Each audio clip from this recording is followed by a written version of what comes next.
Let's move on to Interstellar, written and directed by Christopher Nolan, co-written by his brother Jonathan Nolan. Released in 2014, it's about a team of explorers travel through a wormhole in space in an attempt to ensure humanity's survival. This film was nominated for 5 Oscars and won 1 for visual effects. And we've talked briefly about Interstellar before on the Chris Nolan episode, but we're going to go into more detail and more in depth. We'll do our best not to bring up things we talked about in that previous episode. But if you hadn't checked that out, the Christopher Nolan episode is a lot of fun. I love this movie. It's intense, emotional, dramatic, has amazing filmmaking and great acting, and one of my favorite scores by Hans Zimmer. And it's such a great experience for a space film. And I think it's one of the best sci-fi films of the last couple of decades. This is a visually stunning film, and it was Chris Nolan's first film that Wally Pfister wasn't the cinematographer for. Nolan trusted Hoyt van Hoytema with the DOP duties, and he's worked with him since because Hoyt's fantastic. I think Hoyt does maybe even a better job expressing Chris Nolan's vision on film. Yeah, Hoyt's probably top 3 cinematographers working today. And he filmed this in such a beautiful way. Same thing with Dunkirk, same thing with Tenet, and he did Ad Astra as well. For this film, they used a lot of IMAX cameras. This is the most IMAX cameras that Nolan had used. We've talked about it before, but the practicality of Interstellar brings you into the film because everything you're seeing, for the most part, is real. It's on set. It's in camera. It's tangible. It's not CGI. It doesn't look so pristine. It's unbelievable. And it brings you into the moment and the action of this movie. Yeah, and practicality is Chris Nolan's speciality, and he filmed in a lot of actual locations, a lot of places that look like different planets, kind of like with The Martian, filming in Jordan, taking the crew to real locations in Iceland to look like actual different worlds, like those ice planets, like Miller's planet and Dr. Mann's planet. And Anne Hathaway even suffered from hypothermia during one of those shoots because while filming in Iceland, she had a opening in her suit that got too much moisture and cold air inside of her body. One of Nolan's strengths throughout all of his movies has been location and environment. And it's done so in this film as well, but he has this strength to showing the environment where his stories take place, even back in Insomnia, where you get those amazing helicopter shots of Alaska, and in this film with that ice planet and the water planet, and even in The Dark Knight, that shot of the skyscraper that opens the movie, he has this amazing ability of showing incredible cinematography and imagery and creating iconic imagery just on the locations, and that's a strength to his stories, I think, and he's used it again in Tenet for anyone who's seen it, and he uses his environments to great effect. He doesn't always, no matter, there's that fight scene with Matt Damon and Matthew McConaughey, and in the middle of the fight, he goes from a close-up of them battling, and then he takes the camera, and then it's this gigantic wide shot of the entire icy planet, and they're like tiny little dots on the plane of the landscape fighting, and it's just it's immense, the size of this planet, and he makes incredible images with his locations. And it's a real environment. Yeah. You wouldn't think it's on Earth, but it actually is. Yeah.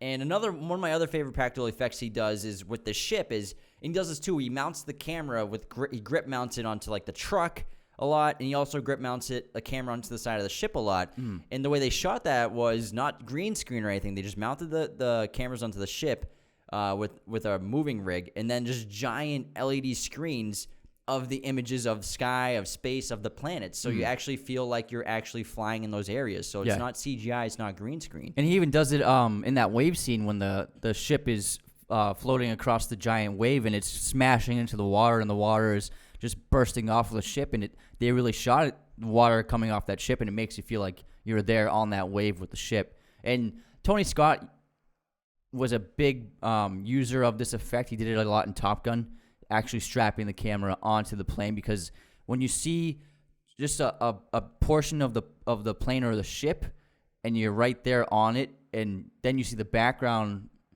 changing based upon the movement of the ship, it makes you feel like you're on the ship with them. Yeah, you know what I mean? Yeah, he does it effectively with the truck too. This is, again, like you said earlier, one of Chris Nolan's most emotional films, if not the most emotional film. I mean, yeah, he has a lot of emotions in several films, but in this film, almost every single character breaks down crying. There's so much love and so much grief and pain in this film. Emotionally, say emotion one more time, Jim. Jesus. And I love the shot. It's the transition of Cooper driving away from his family in the truck with the cameras mounted to the side and the camera pointing right in through the windshield, and Cooper's crying. And then this brilliant transition of while he's driving away, Hans Zimmer's score is blasting, and then we have the countdown for the rocket ship, so we don't even see the train or anything. He's like, screw all that. We're just going to go right to the ignition. And then the ship, the rocket ignites, and they blast off into space. It's a great transition. Yeah, it's a terrific moment. And this movie is so emotional because at the center of this movie, it's about the relationship between a father and his daughter. And he has to abandon his daughter in order to, what he thinks save the planet. And that relationship is the heart and the glue of this movie. And it's such an emotional scene when Cooper is trying to say goodbye to Murph, and they're both crying, and she doesn't want to say goodbye because she's so upset that he's leaving her. And then he accidentally reveals that he doesn't even know when he's going to be able to come back. And it just rips your heart out to see a father have to abandon his daughter. Yeah, and that scene, yes, is full of emotion, but it's also full of irony because, Murph is begging Cooper not to go, crying to plead. She says that the Morse code from her ghost says stay, but he won't listen to her. But even though it's actually him saying stay through the wall, through gravity, through time, and through space, he's sending those Morse code messages to stay in the room. And we have that amazing song by Hans Zimmer that's playing called Stay as well. And Cooper literally breaks Murph's heart by leaving, thinking he's making the right decision. And during his mission, as an audience member, you can't help but feel that he made a massive mistake leaving Murph behind, like a hopeless mistake leaving Murph. Especially, it's even worse when he loses all those years of Murph in Earth back in seconds, when he loses like 23 years in a couple hours, because on Miller's planet, every hour is 7 years on Earth. But then when we're in the Tesseract, we see that he's traveling through all these different parts of Murph's life and his interactions with her, where at first he's terrified that he left. He's trying to tell himself to stay. But then he realizes that he's there on purpose. He's been sent to communicate with Murph how to save the world. So ironically, at first when he's in the Tesseract, he's trying to tell himself to stay, but then he realizes he's supposed to be there. 100%. Do you want to talk about the Tesseract right now? Let's get into it. Because some people I'm sure it can be a little confusing, especially if you haven't seen this movie a lot or haven't read much about it. But essentially, the Tesseract is a physical construct of time and space. And so what happens is when Cooper is brought into the Tesseract by the fifth dimensional beings, for these fifth dimensional beings, time is a different construct for them. It's a physical construct for them. So there's a tangibility and a physicality to time and space for them.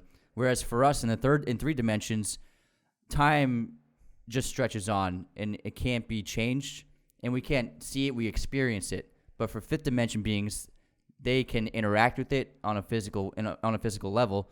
And so Cooper, when he's in the Tesseract, he's not traveling through time. A lot of people think that he's time traveling to the past, but that's not what he's doing. The thing with time is that it can't be reversed. Time can be stretched, but it can't be changed. And so these fifth dimensional beings, for them, they're not traveling through time, but they can interact with time that has already happened. And so Cooper, he's not time traveling. He's using the fifth dimensional plane to interact with things that have already happened in time. And so by using gravity, he can affect things that already happened.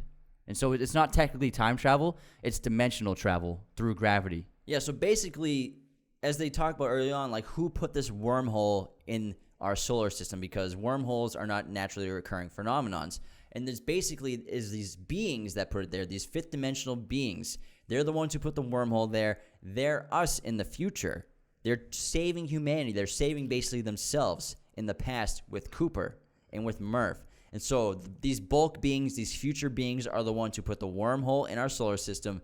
They're also the ones that created the Tesseract so that Coop could interact with the fifth dimension, with their dimension, to communicate with Murph back in time. Well, technically, like you said, it's not time travel, because technically Murph isn't traveling in time. There's no time travel in this movie. He's just basically fulfilling a prophecy using the gravity in the fifth dimension to fulfill what he was doing in the original reality of where he just was with Murph. Yeah, so the fifth dimensional beings used Cooper to save themselves in the future of humanity, because with the fifth dimensional beings, the way that they perceive time is physical, but they can't pinpoint exact moments in time. And so this is where the whole theme of love comes into play for Interstellar, where they're able to use Cooper because of his love and his connection with his daughter to pinpoint an exact moment in time, which they help him use in order to relay the quantum mechanical information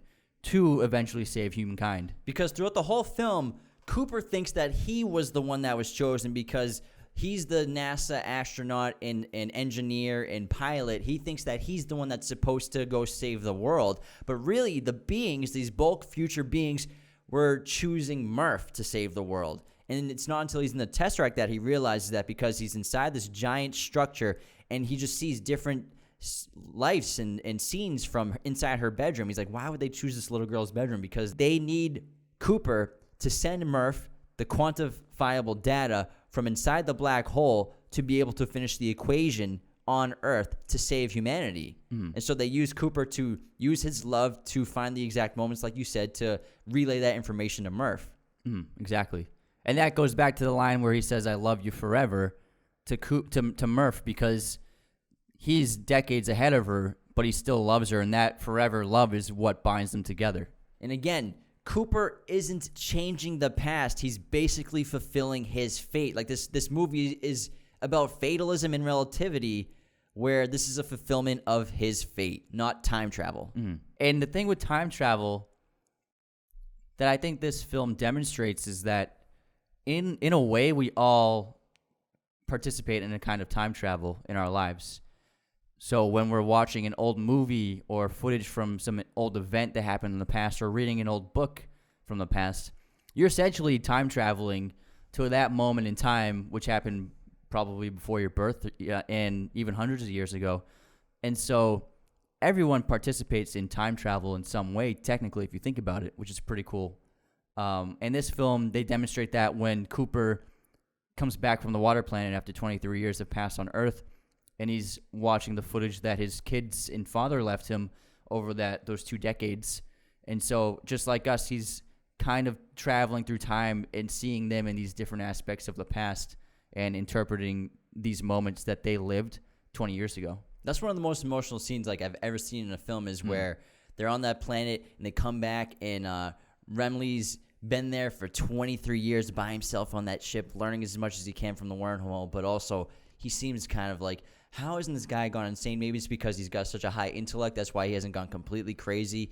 But and then we go to, Coop immediately goes to the video messaging board to see his messages, and it's of his son growing up and having a baby and everything. And then you can see the joy he sees at seeing his new grandson, and then the pain that he feels of learning of his grandson's death, and how dark the earth has become and how dark his son's becoming, and like hopeless he is. And then the final video is of his daughter Murph, who's grown up, and she's talking about how she's dealt with the guilt of never sending a video message even after he went silent, because it's been over 20 years since he's been gone and they haven't heard back from them, and that now she's finally the same age that he was when he left.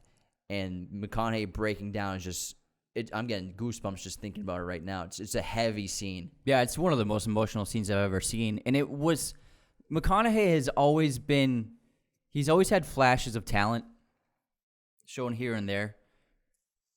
But for so long, he was just the rom-com guy. Good-looking heartthrob, yeah. Yeah, but he had flashes like in Amistad, the Steven Spielberg film. He's played lawyers to great effect in a few films, and he showed his potential. But for so long, he was just like not considered a very serious actor. You know what I mean? Yeah. And then in 2013 and 2014, the reconnaissance happened, where this guy he did Mud, the Jeff Nichols film, and then he did Dallas Buyers Club, and then he did True Detective, and then he did Interstellar. And Wolf of Wall Street. And Wolf of Wall Street. And he just exploded Yeah, it was Mud that really got him this part because Nolan said that he watched Mud and he saw the immense talent that McConaughey has. Because, like you said, McConaughey has been doing a lot of just like rom-com chill movies. He's just a good-looking heartthrob, but he's a very talented guy. And if you guys have never seen Mud and you've never been a big McConaughey fan, go watch that movie because that movie changed my perspective on McConaughey immediately. As soon as that movie was over, I'm like, wow, I had no idea McConaughey was this talented. Yeah, it's a great film. Not many people have seen. I want to talk about real quick. Hans Zimmer's score in this movie is probably the most listened to I've had since the movie came out, and it's probably his most unique and his best. And yes, it's very loud. It's very unique though, and Chris Nolan wanted him to make a very unique score, and he told him that he wanted him to reinvent everything and no more of the loud, punchy bass, no more of those endless strings. He didn't really provide any ideas that he wanted in terms of music. He just basically gave him a one page of text of more of the story than the plot of the movie and what he wanted from him for music. He wanted Hans Zimmer to basically, this is my idea of what I want to feel. Go and create that for me. Yeah, I think it's not clear, but I think that the text that he gave him was a short story detailing a similar conflict and story that the father and daughter have in this film, something about like abandonment and reuniting. And so, yeah, he took that small little short story and made one of the most iconic scores of the last like 50 years. And I think the use of organs in this movie is tremendous and sets it apart because organs obviously are used, but they're generally used in certain kinds of movies in the same kinds of scenes, especially religious. And so to hear the organ in a science fiction film in space was really incredible and something you haven't seen before and has been replicated a lot since. Yeah. And one of my favorite, most unsung characters in this movie is TARS, the robots, which we talked about in the last episode of Interstellar, that it was actually mostly puppeteered by a puppeteer in like a gray suit behind it. So it's actually not really much CGI involved with TARS except for when he's like running across the wire real quickly. Yeah. And I love some of the fun that we get from TARS because he brings a lot of comic relief. He's a very giant, sarcastic robot that they say. Mm-hmm. And Cooper has to like lower his humor setting. And we get a lot of things. We learn a lot about the settings of TARS too in terms of his honesty setting, which is set to 90%, which foreshadows later on in the film when Cooper doesn't reveal to Brand that he's going to detach and go into the into the black hole. Oh, yeah. Because what TARS says is 100% honesty isn't the best way for diplomacy, which makes a lot of sense because you need to be able to hold some information back from your peers in order to succeed in your missions, which is what needs to happen later on. Yeah. I never thought about that. That's a perfect point. I think that TARS, I'm not sure, I haven't seen any actual facts about this, but I think that Nolan based TARS off of the monolith in 2001: A Space Odyssey because it looks just like the monolith. And also, before they go onto the water planet, McConaughey says TARS can't come because we can't have him monkeying around, which is exactly how 2001 opens with the monkeys and the monolith. And so I think that was like a little nod to 2001. Yeah, he based the look off also modern architecture too of TARS. Makes sense, yeah. But it was a great design of the robots because they look kind of silly the first time you see them, especially that scene on the base with Anne Hathaway. And you're like, wait, what is this thing? And then once they start revealing their different appendages and how they can move and interact with the environments, you're like, oh, this is actually a pretty ingenious design of a robot. Very practical. A lot of things that are designed by NASA, you'd be like, wow, doesn't look that advanced. Like the rovers are they're advanced things, but they're just big, giant trucks with wheels, basically. That's what they are. They don't look like something you see in a sci-fi movie. Yeah, NASA relies heavily on practical things to make everything work. What's really interesting about this film is that it takes place in a very near future that seems like it could be a possibility for what's happening here on Earth, where I think this is 20 or 30 years in the future, and intense food shortages have affected the entire planet, and because of the environment, most crops have failed to grow anymore, so everyone's either growing corn or okra, And then also, only colleges are only accepting very small numbers of students who excel, and the majority of other students who are not quite at the same level intellectually, they're pretty much being forced into some kind of agricultural position career-wise, because what's more important to the survival of the species is growing food than anything else. Like he said, like they say in the film, like, we don't need any more engineers, we need farmers. Yeah, we didn't run out of TVs, we ran out of food. Yeah, which makes sense. I mean, if there was a mass food shortage across the world, then obviously governments and countries would put all their resources into growing more food. That would be the number one thing that people need to do.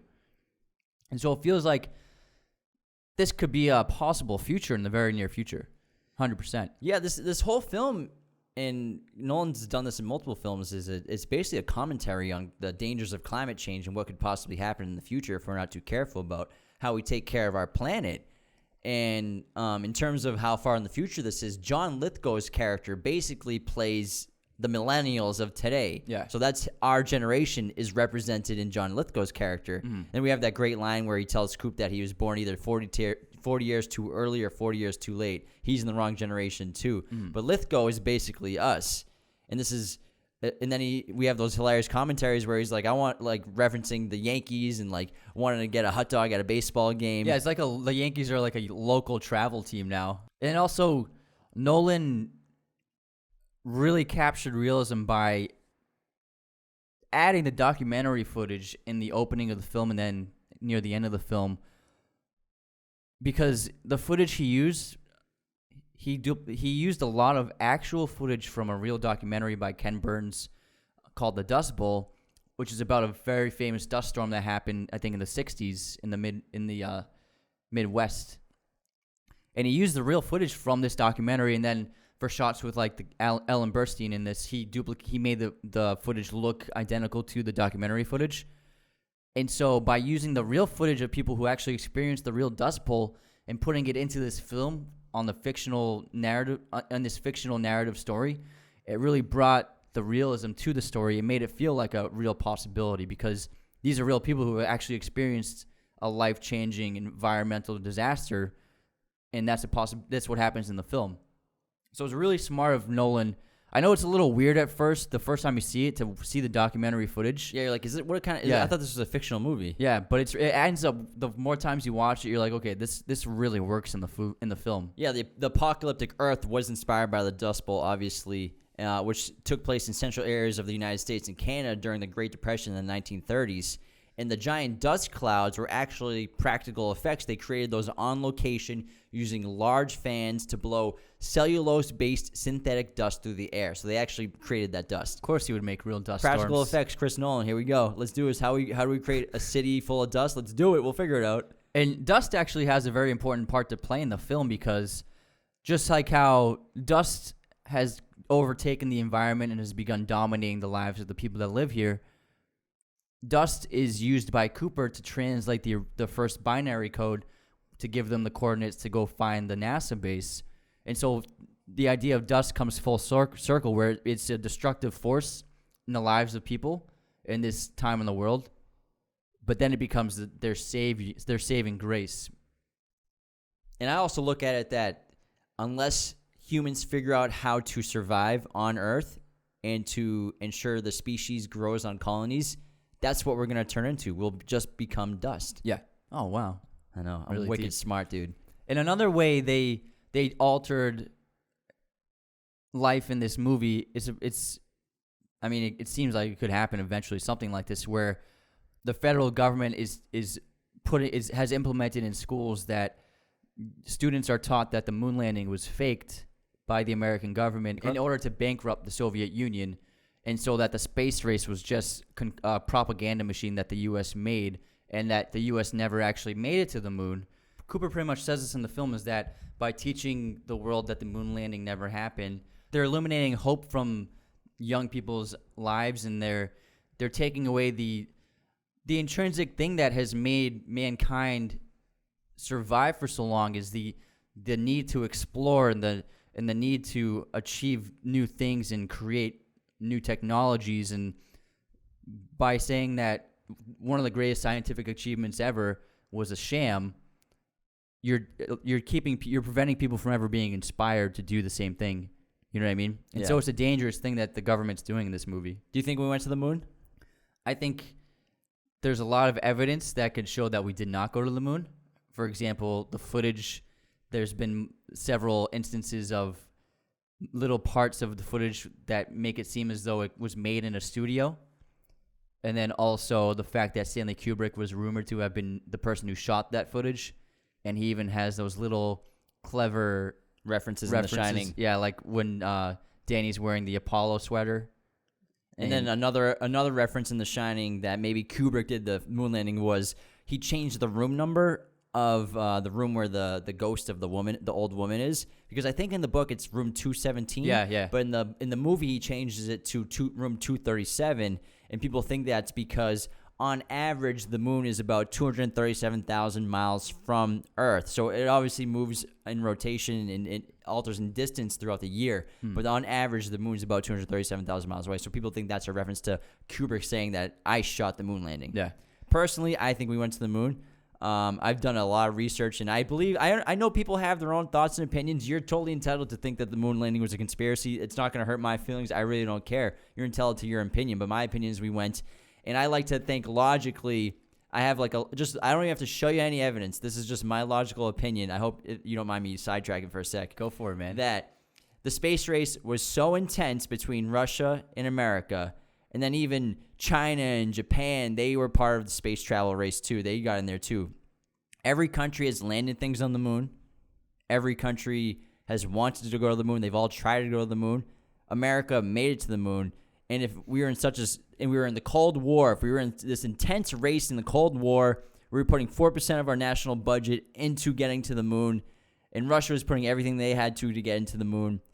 Why wouldn't any other country right now disprove that America went to the moon by saying, "Oh, there's no tracks on the moon. Yeah, we can look at the moon right now. We don't see nothing going on. There's no base. There's no supplies left on the moon. You can take images of the moon right now. Yeah. Why doesn't any country, especially Russia, be like, America never went to the moon? What are you guys talking about? They didn't go there 5-6 times. Yeah. If America didn't make it to the moon, why did the Soviet Union stop? Yeah. And again, questions are, why don't we go back to the moon? It's because we can't afford to go back to the moon and keep the space station up. We have to pick one or the other because now the budget's only about 4% of national budget. So they have to decide, keep the space station up or go to the moon.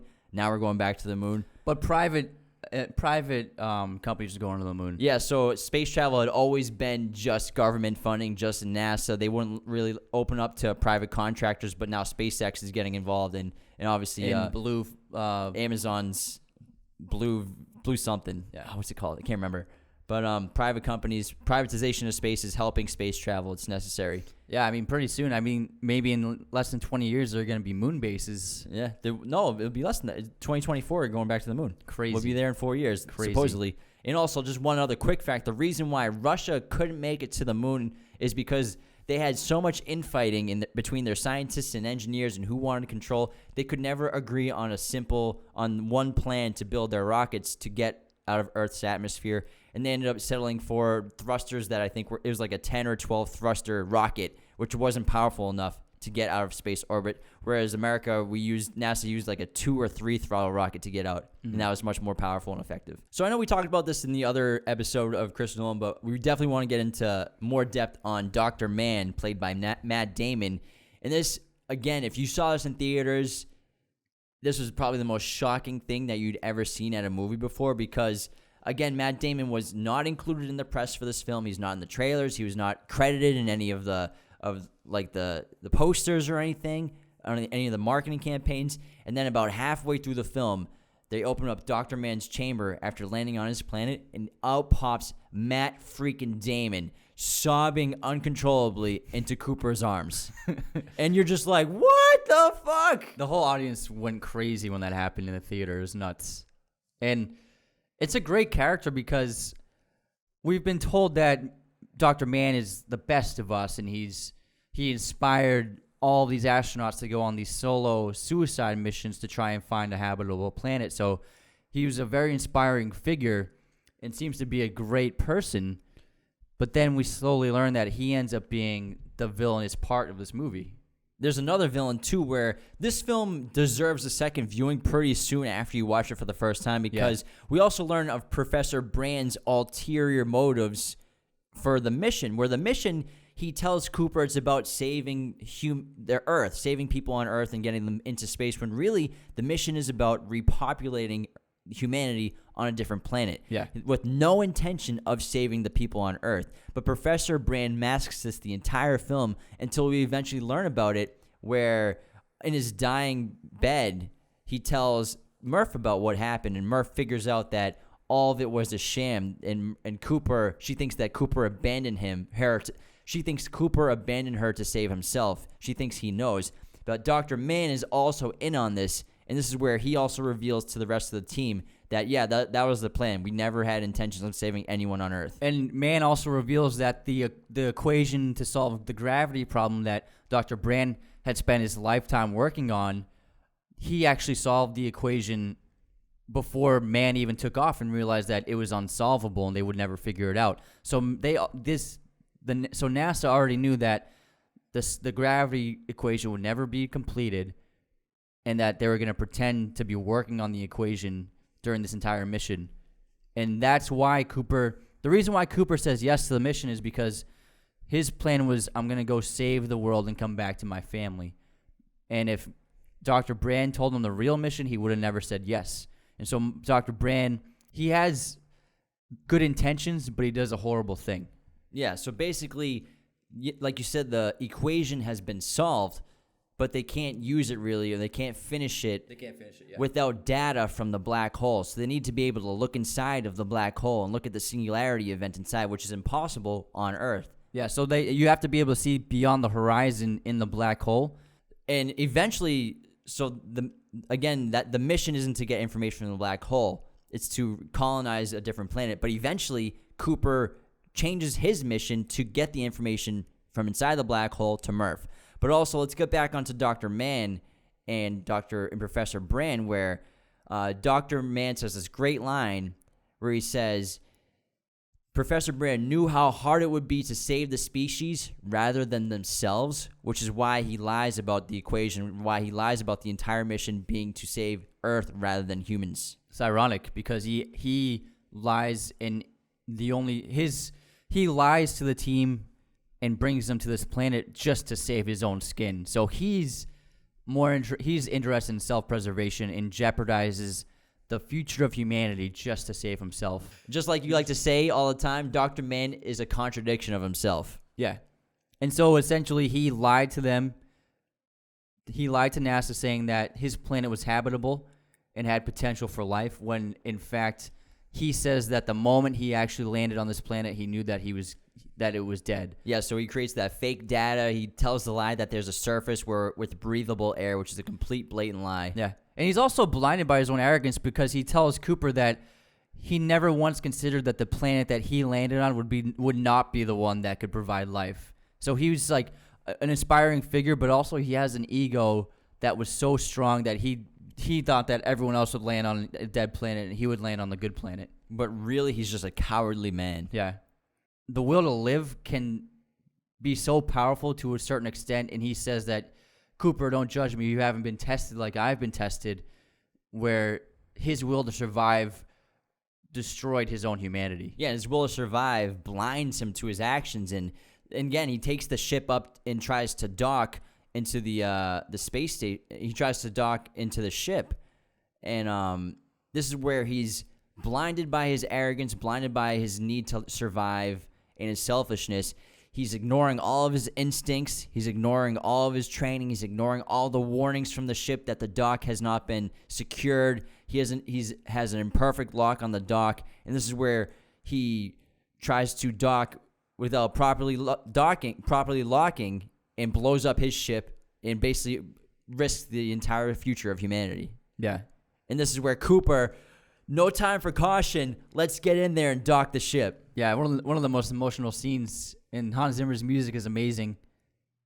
Yeah, we went into this last time. It's one of my favorite movie scenes of all time, where he docks onto that spinning ship, and we won't go into much detail about it because we already have, but yeah, it's the best scene in the movie.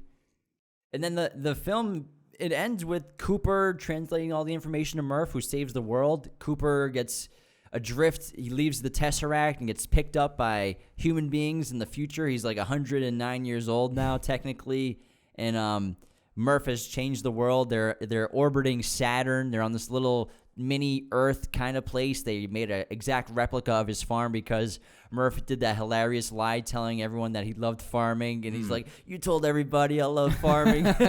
Yeah, so he's a famous part of humankind's history now. But Murph is like the hero of humanity. Yeah, we're talking about Murph Cooper here. Yeah, because he thinks the space station's named after him, but it's actually named after his daughter.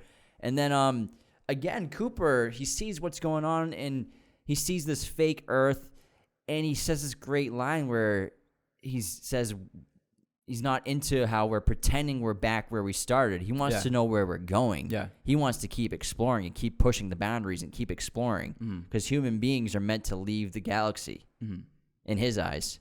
Yeah, and then he goes to find Dr. Brand on her planet, and it's a great ambiguous ending. Yeah, I think he's definitely going to go find her. Yeah, me too. Absolutely. Yeah. I want to point out that Timothée Chalamet is in this film as like a teenager. He plays Cooper's son. Yeah. And it's just crazy to see because he's such a big star now, especially once he's in Dune and everything. And he's just like a little kid in this movie. It's hysterical. He's like a little angsty 15-year-old. But he's perfectly cast because he seems like a young version of Casey Affleck. Yeah. They both have a similar voice. Yeah, and this was before he really made it big. And this is before like Call Me By Your Name. Yeah. And his biggest scene on script was, I think, the video messages he was sending back to Coop, where Coop watches them back, but he got cut off camera for like all of them. Yeah, Nolan just focused on McConaughey the whole time, and then on Casey Affleck's scenes, and I guess Chalamet like took it as like a big emotional hit because he thought he was gonna be more in the movie with that scene. But he's still in a Chris Nolan movie, and he's in Dune, so I'm sure he's over it. I think it worked out. And this is just an incredibly well-acted movie. I mean, McConaughey and Anne Hathaway are phenomenal in this movie. Casey Affleck's great. Everyone's so good. Anne Hathaway breaks down crying or has tears coming out of her eyes like 6 times. It's insane the amount of control she has over her emotions. She has a few really good monologues in that film, and she's great.